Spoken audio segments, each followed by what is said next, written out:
대륙의 실수. 이 별명 다들 한 번쯤은 들어보셨죠? 이걸로 시작해서 지금은 뭐 세계적인 테크 기업으로 우뚝 선 샤오미. 근데요, 이 눈부신 성공 신화 뒤에는 아주 흥미로운 키워드들이 충돌하고 있습니다. 바로 혁신이냐, 아니면 모방이냐, 또 진심이냐, 아니면 치밀한 전략이냐. 오늘 우리는 이 거대한 브랜드가 쌓아올린 성공의 본질이 과연 무엇인지, 그 빛과 그림자를 아주 깊숙이 그리고 자세히 들여다보려고 합니다. 네, 바로 이 질문이 오늘 우리가 끝까지 파헤쳐볼 핵심 질문입니다. 여러분은 어떻게 생각하세요? 샤오미는 정말 모두가 좋은 기술을 저렴하게 누릴 수 있도록 한 위대한 혁신가일까요? 아니면 모방을 거의 예술의 경지로 끌어올리고 소비자의 감성을 기가 막히게 자극해서 거대한 환상을 판매한 마케팅의 대가일까요? 자, 지금부터 그 복잡한 실체 속으로 한 걸음 더 깊이 들어가 보겠습니다. 샤오미라는 이 복잡한 퍼즐을 맞추려면요, 먼저 그들이 뿌리내리고 있는 땅, 바로 현대 중국이라는 거대한 배경부터 이해해야 합니다. 왜냐하면 겉으로 보이는 화려한 첨단 국가의 이미지와 그 이면에 감춰진 그림자가 샤오미의 정체성을 이해하는 가장 중요한 열쇠가 되기 때문이죠. 혹시 중국의 대도시에 가보신 분 계신가요? 처음 가보면 정말 압도적인 발전에 충격을 받죠. 하늘을 찌르듯한 마철로, 스마트폰 하나로 모든 게 해결되는 편리함, 심지어 운전자 없는 택시가 도로를 막 돌아다니는 걸 보면 와, 이건 뭐 거의 20년 뒤 미래에 와 있는 것 같은 착각마저 됩니다. 하지만 과연 이게 전부일까요? 그 화려함의 이면에는요, 치솟는 청년 실업률 때문에 힘들어하고 수많은 중산층이 미래에 대한 불안감으로 서구 국가로 떠나려고 미국 대서관 앞에 새벽부터 줄을 서는 그런 현실이 존재합니다. 또 우리를 놀라게 했던 그 첨단 기술의 심장부, 그러니까 핵심 반도체나 운영체제, 정밀부품 같은 것들은 여전히 서구 기술에 절대적으로 의존하고 있다는 모순도 자리 잡고 있죠.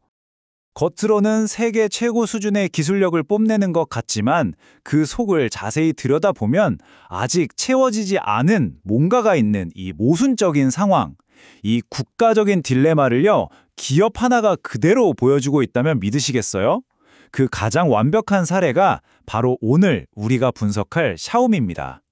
어떻게 보면 샤오미는 이 두 얼굴의 중국이 낳은 가장 상징적인 결과물이라고 할 수 있겠습니다. 자, 이제 이야기의 중심으로 들어가 보죠. 샤오미의 창업자이자 중국 IT 업계의 살아있는 신화, 바로 레이준입니다. 이 사람은 그냥 단순한 기업가가 아니에요. 수많은 중국 청년들에게 우리도 할 수 있다는 꿈과 비전을 제시하는 그야말로 시대의 아이콘이죠. 마치 한때 실리콘밸리의 스티브 잡스가 그랬던 것처럼요. 레이준의 커리어를 보면요, 중국 IT 산업의 압축 성장사가 그대로 보입니다. 우한대 최고의 수재였던 그는 졸업 후에 킹소프트라는 회사에 입사하는데 당시 중국 소프트웨어 산업은 뭐랄까 저작권 개념이 희박한 카피의 시대였어요. 마이크로소프트 오피스나 한컴 오피스 같은 해외 유명 소프트웨어를 그대로 베껴서 만드는 게 주된 일이었죠. 그는 거기서 정말 밤샘을 밥 먹듯 하면서 누구보다 치열하게 일했고 불과 29살에 CEO 자리에 오릅니다. 그리고 2007년 회사를 성공적으로 상장시키면서 40도 되기 전에 엄청난 부와 명예를 다 손에 넣었죠. 그리고 2010년 그는 모든 걸 뒤로하고 새로운 도전을 시작합니다. 그게 바로 샤오미의 창업이었어요. 레이준이라는 사람을 이해하는 딱 하나의 키워드를 꼽으라면 전 망설임 없이 스티브 잡스를 꼽겠습니다. 그가 공개적으로 이런 말을 했거든요. 대학 시절에 우연히 읽은 스티브 잡스의 창업 스토리에 정말 감전된 듯한 충격을 받았고 그 책이 자기 인생을 통째로 바꿨다고요. 그에게 잡스는 그냥 존경하는 인물이 아니라 자신의 모든 걸 투영하고 따라야 할 완벽한 원형, 즉 아키타입이었던 셈이죠. 그의 잡스에 대한 동경은 그냥 정신적인 계승 이런 수준이 아니었어요. 훨씬 더 나아갔죠.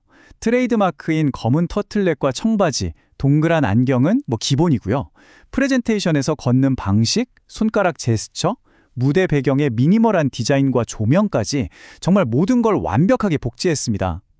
그래서 매년 열리는 그의 신제품 발표회는 혁신적인 제품을 공개하는 자리가 아니라 레이준이 얼마나 스티브 잡스를 완벽하게 재현하는가를 보는 스티브 잡스 코스프레 쇼 아니냐는 비아냥까지 들을 정도였으니까요. 자, 바로 이 지점에서 샤오미의 핵심 전략에 대한 근본적인 질문이 시작됩니다. 레이준의 이 잡스 따라하기 과연 위대한 혁신가에 대한 순수한 존경의 표현, 즉 오마주였을까요? 아니면 원본 자료가 지적하듯이 성공 공식을 그대로 베껴서 위험 부담은 최소화하려는 아주 철저하게 계산된 모방 전략의 시작이었을까요? 이 모방 전략이 얼마나 노골적이고 또 대담하게 이루어지는지 가장 최근의 사례인 샤오미의 첫 전기차 SU7을 보면 아주 명확하게 알 수 있습니다. 이 차가 공개되자마자 전 세계 자동차 커뮤니티가 그야말로 발칵 뒤집혔습니다. 왜냐하면 유려하게 빠진 측면 라인부터 헤드라이트 모양, 심지어 휠 디자인까지 독일의 명차 포르쉐 파나메라를 그냥 그대로 빼닮았기 때문이죠. 중국 네티즌들이 이 차의 별명을 바로 붙여줬는데 미르쉐였습니다. 재치 있으면서도 아주 뼈가 있는 별명이죠. 샤오미의 미와 포르쉐를 합친 이 단어는 뭐 더 이상의 설명이 필요 없을 정도로 대중이 이 디자인의 본질을 어떻게 꿰뚫어봤는지 명확하게 보여주는 사례입니다. 물론 디자인 표절 논란이 거세지니까 레이준이 이렇게 해명했습니다. 훌륭한 디자인은 국경과 브랜드를 넘어 서로 통하는 법이다. 이게 베낀 게 아니라 우연히 생각이 통한 거다. 이런 주장이었죠. 근데 여기에 대한 포르쉐 측의 공식 답변이 정말 압권이었습니다. 때로는 좋은 디자인이 모방되기도 합니다. 클래식한 디자인은 항상 공명을 일으키니까요. 클래식이라는 단어 하나로 우리가 원조라는 걸 분명히 하면서도 상대를 직접 비난하지는 않는 아주 세련되고 통렬한 한방이었죠. 여기서 가장 중요한 건요, 이 자동차 사건이 결코 예외적인 일이 아니라는 점입니다. 이건 샤오미의 거의 모든 제품군을 관통하는 일관된 패턴이자 성공 공식이었어요. 스마트폰은 늘 아이폰의 디자인을 따라갔고 미니멀한 디자인으로 유명한 밥솥은 일본 무인양품 제품을, 선풍적인 인기를 끈 공기청정기는 발뮤다 디자인을 그대로 가져왔다는 비판에서 자유롭지 못했죠. 그러니까 각 분야에서 가장 성공한 제품의 디자인을 가져와서 더 저렴한 가격에 공급한다. 이것이 바로 샤오미 방식의 핵심이었던 겁니다. 그런데 여기서 이런 의문이 생기죠. 아니, 단순히 디자인 베끼고 싸게 파는 것만으로 어떻게 이렇게 거대한 팬덤을 가진 브랜드가 될 수 있었을까? 그 비밀은 바로 제품이 아닌 감정과 이야기를 파는 데 있었습니다. 샤오미 성공의 진짜 무기는 하드웨어가 아니라 정말 정교하게 설계된 감성 마케팅에 있었던 거죠. 레이준이 구사한 마케팅 전략은 그야말로 완벽에 가까웠어요. 첫째, 그는 우리는 5성급 호텔 수준의 음식을 파는 작은 동네 식당입니다. 라면서 스스로를 낮춰서 소비자와 눈높이를 맞췄습니다. 둘째, 팬들을 미펀, 그러니까 샤오미의 쌀밥을 먹는 팬이라고 부르면서 단순한 고객이 아니라 동반자이자 가족이라는 강력한 소속감을 심어줬죠. 셋째, 샤오미 제품을 사는 걸 단순히 싼 물건을 사는 행위가 아니라 서구 자본주의의 사치를 거부하고 자국 브랜드를 응원하는 애국적이고 현명한 소비라는 도덕적인 우월감까지 부여했습니다. 그리고 마지막으로 공식 석상에서 창업 과정의 어려움을 이야기하다 눈물을 흘리는 등 계산된 감정 표현으로 대중과 아주 깊은 유대감을 형성했죠. 이 모든 감성 전략의 활용점정은 바로 이 약속이었습니다. 샤오미는 앞으로 모든 하드웨어 제품의 순이익률을 영원히 5% 미만으로 유지하겠습니다. 이 파격적인 선언은 우리는 돈을 벌기 위해서가 아니라 당신들을 위해 존재한다는 메시지를 소비자들의 뇌리에 그냥 완벽하게 각인시켰습니다. 그리고 샤오미에 대한 절대적인 신뢰를 구축하는 결정적인 계기가 됐죠. 원본 자료는 샤오미의 마케팅을 이렇게 분석합니다. 소비자의 마음을 얻기 위한 감성과 이윤을 극대화하기 위한 전략이 정말 한치의 오차도 없이 완벽하게 맞물린 사례라고요. 그리고 더 나아가서 인간의 가장 순수한 감정인 진심마저도 이렇게 치밀하게 계산되고 설계될 수 있다는 걸 보여준, 어떻게 보면 조금은 섬뜩하기까지 한 기술의 정점이라고 평가합니다. 하지만 영원할 것만 같았던 샤오미의 신화에도 서서히 균열이 생기기 시작합니다. 대중들은 반복되는 감성 서사의 피로감을 느끼기 시작했고요. 한때 그들을 열광시켰던 화려한 환상의 장막이 서서히 걷히고 있다는 아주 날카로운 분석들이 나오고 있습니다. 이런 변화의 조짐은 역시 온라인 여론에서 가장 먼저 나타났습니다. 과거에는 모두가 함께 울고 웃었던 레이준의 눈물의 연설에 이제는 또 시작이네, 이번엔 몇 분 만에 우나 보자 같은 냉소적인 댓글들이 달리기 시작한 거죠. 그의 진심을 의심하는 목소리가 기하급수적으로 늘어난 겁니다.